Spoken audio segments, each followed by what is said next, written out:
This is John Hills with the Video Access Project, and tonight we've got a couple special guests. We're doing the best of Kboo, and with us is David Lipton, the program director, and Richard Francis, who's a host of a program over there.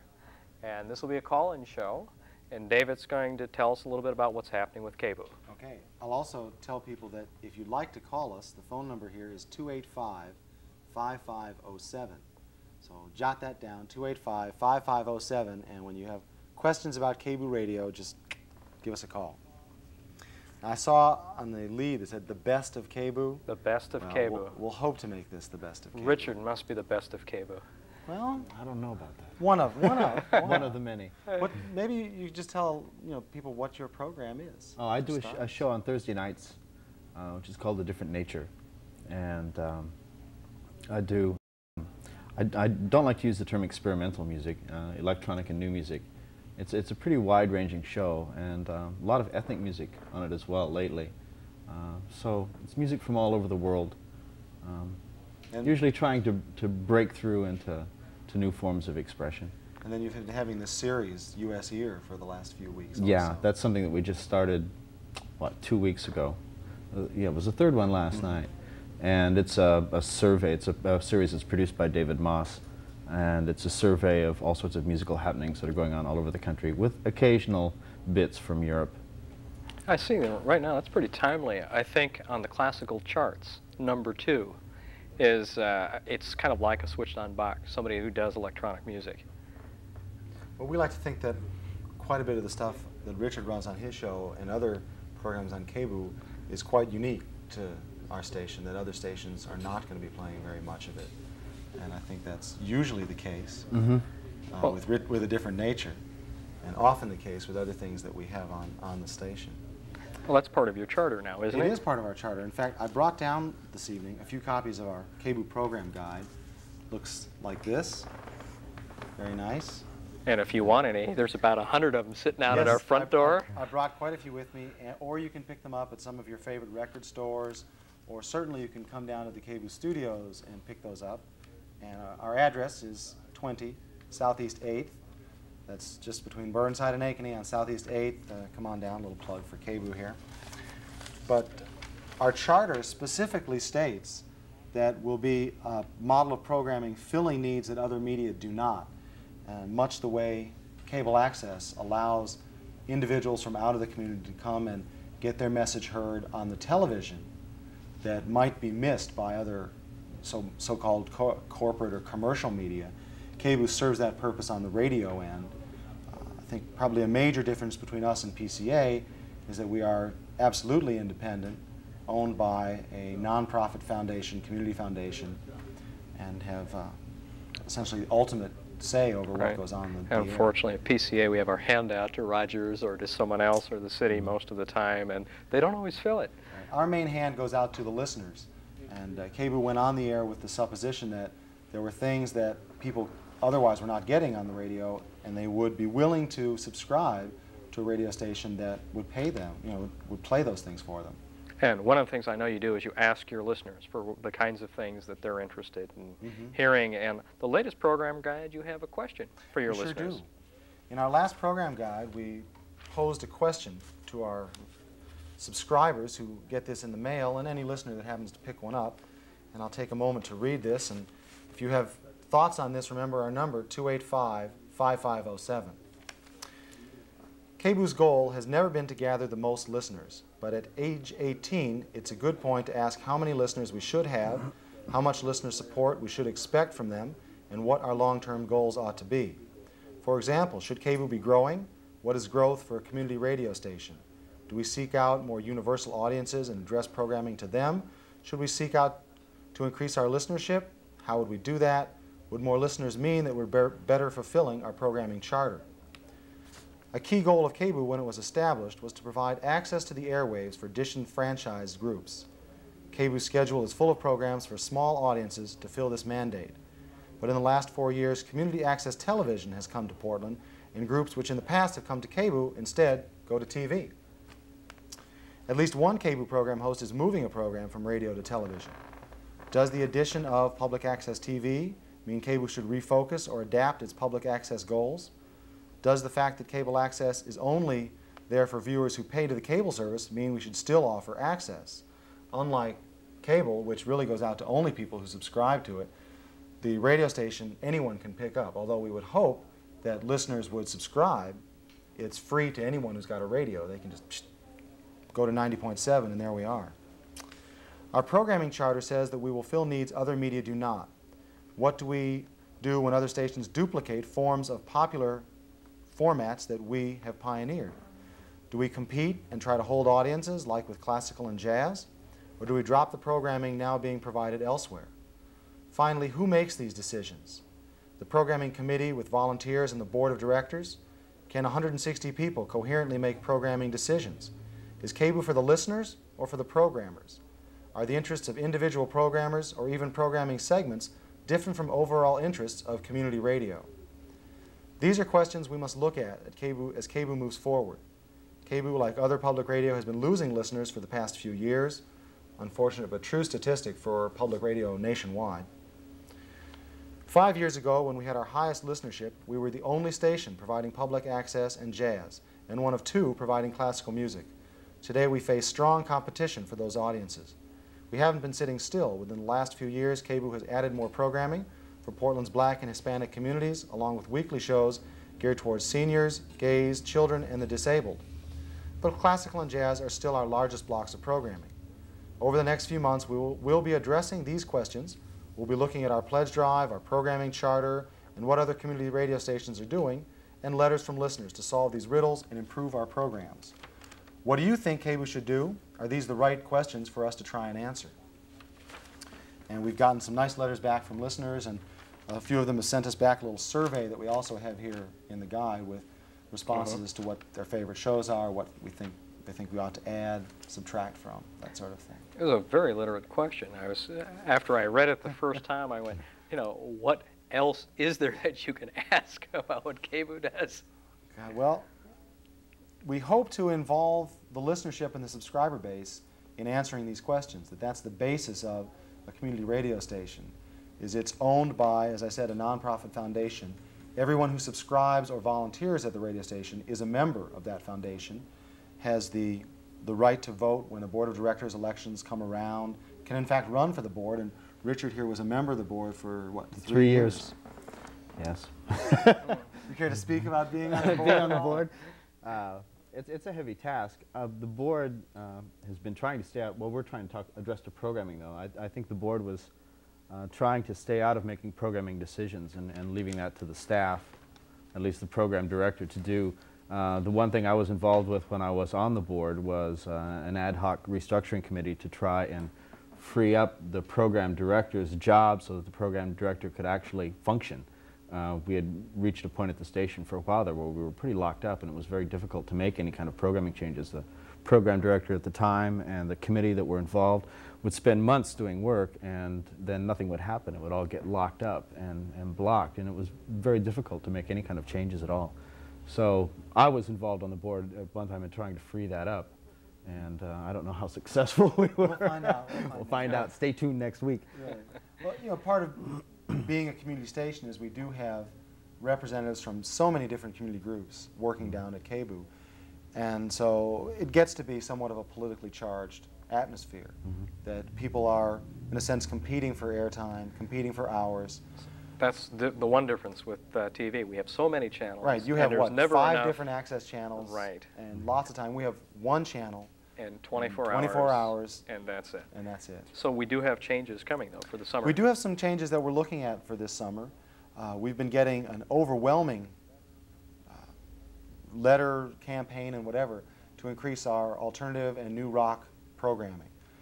Rock music that is ignored by the AOR and contemporary hits formats. That means that some of Portland's groups. That means some of Portland groups, such as maybe Napoleon's Mistress, such as, who's another one? The Grip. Don Latarsky. Don Latarsky, sure. Any number of different groups. And so we're trying to free up some evening time to bring that on. One thing we're going to do is probably move some of our early evening folk and bluegrass programming down to a daytime and create a 7-day-a-week strip of folk programming, opening up the evenings for some more rock and roll. Yeah, there's a real hunger for that kind of material too. The last pledge drive that we did, I was on my show doing pitching for 3 weeks, trying to get money, and of those 3 nights, there was one night where I did an awful lot of French New Wave with very strong African Algerian flavor to it, and some Laurie Anderson, who's become very mainstream at this point, but still not getting a lot of attention on mainstream radio. And that night, I brought in an astounding amount of money. It was about 3 times what I did on the other 2 shows. So there's a real hunger for it. I was wondering, because I know that KOAP does that. They measure the success of their program around what they see in their pledges. We use that as one of the gauges. I mean, we made a little chart the other day at the station of what are the things you look at when you decide on programming. And we had certainly pledge dollars is one. What we perceive as community needs is another. So that there are some community needs. We say, well, this program really fits a community. Then we're going to play it no matter how much money it brings in. So you might do some Vietnamese things that virtually no one else is doing at this point. Absolutely. We have one program every Monday night called Environments East West for the Asian communities. It has not done remarkably well. It's held its own in pledge drives, but we feel that it's absolutely an important show to air. We have a very large community. Oh, absolutely. For that. It's been growing. You can kind of do that as a programmer too. You can play to the audience that's going to and try and do kind of mainstream within your own little spectrum. But I think in the long run you end up kind of killing yourself. The thing that makes, you know, I've been doing my show for what, about 7 or 8 years now, and the one thing I think that's kept my listeners there is the fact that I haven't catered to the broader audience, but that I do still do special focus. I mean, I know that if I wanted to, I could probably pull in a large audience by playing an awful lot of Brian Eno and Michael Jarre, you know, and, it would, and that would do it. But there's an awful lot of other listeners who are there because Tangerine Dream. I do other things as well that you're just not going to get a chance to hear. That's And I think very as a out whole, what Kboo is about is not just playing to the lowest common denominator, but playing to specific groups of people, trying to stretch their ears a little bit, stretch the boundaries of what they might be used to hearing, give them something new. If this is what you in the audience would like to hear, give us a call, 285-5507. That's 285-5507. We'd like to hear what you think about community radio. If you keep an eye on the cable and you're on the access channels a lot, you might notice that the background music for access is KBOO. And so if you've heard things that have surprised you, outraged you, made you laugh or cry or been very happy with, as background music on the access channels, that was KBOO that you were listening to. So, just in case people don't know, you might even give them your call numbers. Why not? It's 90.7 FM. It's right down there in the non-commercial block. There's all the public stations down there at the left end of the dial. We're right in the midst of them. And we would love to hear from you. If you want to get, as I said, a full copy of our program guide, all you got to do is write us a letter. That's Kboo, 20 Southeast 8th, Portland, Oregon, 97214. Oh yeah, you got a nice focus on that guide. I like that. I like that. This is one of the nice things about TV. You know, when you have the phone number up, it's probably up there. I see that. That's very nice. I'm so used to doing radio programming where I could, pick my nose or do silly things, not wear any clothes no one would know. Here on TV, you have this other aspect to it. And some of these guys get real shy. Richard's actually a substitute for Harriet. We can't let her get away tonight. That's true. Our station manager was going to come and join us here, but she bowed out at the last minute. Now, one thing I like about the program guide, not only does it tell you about the programs, but some of the other events that Kboo has going. That's right. We use our guide as an advertising tool for the station. So besides telling you what programs we have available, we also have real nice on the back. How do you want me to hold this? For this camera over here? Does that look good? We'll see if he can get it. There it is. It shows some of the events that we're bringing and sponsoring here. These are fundraising events. Kboo is a non-commercial, non-profit organization. We get most of our money from listener subscriptions, but we also host these special events. Up here in the corner, you can see the Duck's Breath Mystery Theater. They're coming back to town, very funny bunch of guys. Do a lot of radio theater, but pretty nice live. Get there early. They always sell out. That's right. Yeah. That's May 31st, a couple weeks away. Now down in June, we've got Ornette Coleman coming to Portland. He's a jazz musician, artist, pioneer jazz artist, a lot of different styles. He's going to be here, and I'd like to thank Monkey that's helping us with that one. And then we're going to do our second annual used book and record sale, which was a booming success last year. It's going to be Sunday, June the 22nd. And for anybody that's cleaning out their closets and has some old books and records they want to get rid of, bring them down to us at Kboo. We will package them up and sell them to the public and raise money for non-commercial radio. It's a nice commercial. Isn't it a nice one? Well done, David. I practiced just a little bit. Well done. Great. No one's called us. I'm getting disappointed. Here's the number, 285-5507. I want to talk to you. Isn't your mother out there somewhere? No, she's back in Chicago. Yeah. See, this is the one thing, is we never know with Access just who is really out there. We've had times in a half hour we've had 60 calls. I think you have a call. Mm-hmm. Oh, very good. Should I let, they'll screen it for us. We don't want to. Yes. And see, you did it. I don't have anybody to screen my calls when I put them on. That's true. So let's just. Hello, you're on the air. Wait, that's where we are. Hello, yes, I'd like to know if there's any possibilities you of might getting... repeat the question. Hello. Yes, I'm listening. Okay, I would like to know if there's any way we could get a simulcast capability set up for some of the, maybe some live programs or some of the more musical programs that our producers at Portland Cable Access do. Is this coming from somewhere in this building? The question is... No, it's not. The question, by the way, is it's how... coming from programming. Huh? It's coming from programming. That's great. Now, the question here is how possible would be, or could we set up some simulcasts between the cable access station and Kboo radio? And I guess they've hung up, so I'll just answer. Yes, that would be quite simple for us to do. It's been done in the past. It has been done in the past. We've done this a few times. East Ave. From the East Ave, from out of your studios also. We're looking at maybe doing something even out of the Kboo studios. We have a cable downlink at the radio station, and so anything that's on the cable we can very easily broadcast. We came real close to doing that with that New Music Festival we did last year. Dave Bryant was really interested in trying to hook up with us and get that on, but we were rushing right down to it near the end, and it was going too fast, and there were too many logistics to set up. And That's one thing that people don't understand. With the show Richard was talking about, we have a smaller studio than you. This is a much bigger room because you need the room for the cameras to move around. At the radio station, you don't. You just set the mics by the instruments or the people, and you don't need all the as much extra space. So we had some problems as to how to put the cameras in the Kboo studios to work it, to get that one on the air. Yeah, that particular evening also, I think we had something like 15 or 16 acts that we were going to be doing in just about 3 or 4 hours, you know, and it was just, dealing with that was enough without having to figure out where we're going to do the cameras too. Right, the roadies. We've done the Bud Ball, we've done a few other things where we've had those massive number of acts, and it's amazing what you run into. But we are certainly interested in looking at doing some simulcasts in the future. It's been, you know, talked about for years and years, but eventually Kboo will go stereo. We're one of the last mono radio holdouts, and still proud of it. Hey, mono. It's good enough for me. No. Most radios don't know the difference anyway. That's right. We are in the midst of working out with the FCC and caught in a little bit of red tape on this one. But once we go stereo, that would make simulcasts far more attractive, because at this point people could get decent sound even off a television with a nice speaker, but there are very few stereo TVs. They're coming. They're coming. I hear you. They are coming. And you've got to have the sound the best that you can get out there. I know.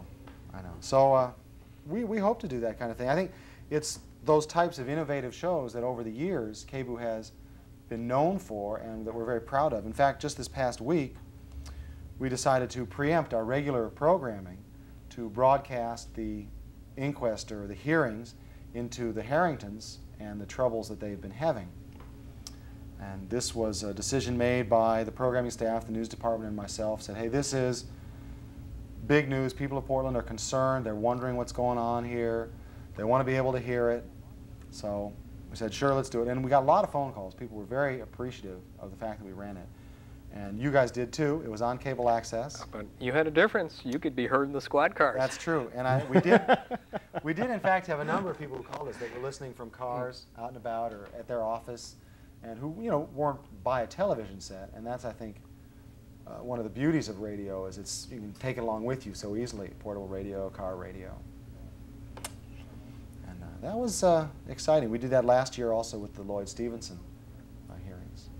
I know with us, and we were talking about it earlier, one of our cable folks got an award for that. And you just get appreciation. Well, we got a lot of appreciation. It was nice. It was something that we were very glad to be able to do. And you wouldn't find very many radio stations able to do that. You get locked in on the advertising, the must-carries, and all of those things. And that's the basis of a community station is local origination. That 99% of the program we do originates right there at Kboo. A lot of other stations around the country that are public stations use mostly nationally produced and fed shows, things that come out of Washington, D.C., out of New York, Chicago, San Francisco, whereas this is Portland radio for Portland. That I'd say almost every voice that you hear on the air is a volunteer out of the community coming down and doing the programming because they care about it, they know about it, they care about it, they want to get this out. And so when something happens in the community that we think the people of Portland want to know about or are excited to know about, we respond and try and bring that to them. What do y'all think about that? 285-5507, that's the number. Seems to me I've been at these telethons before. Well, let's see. How much time do we have left? What do you got? I don't, what are we looking at? We'll talk to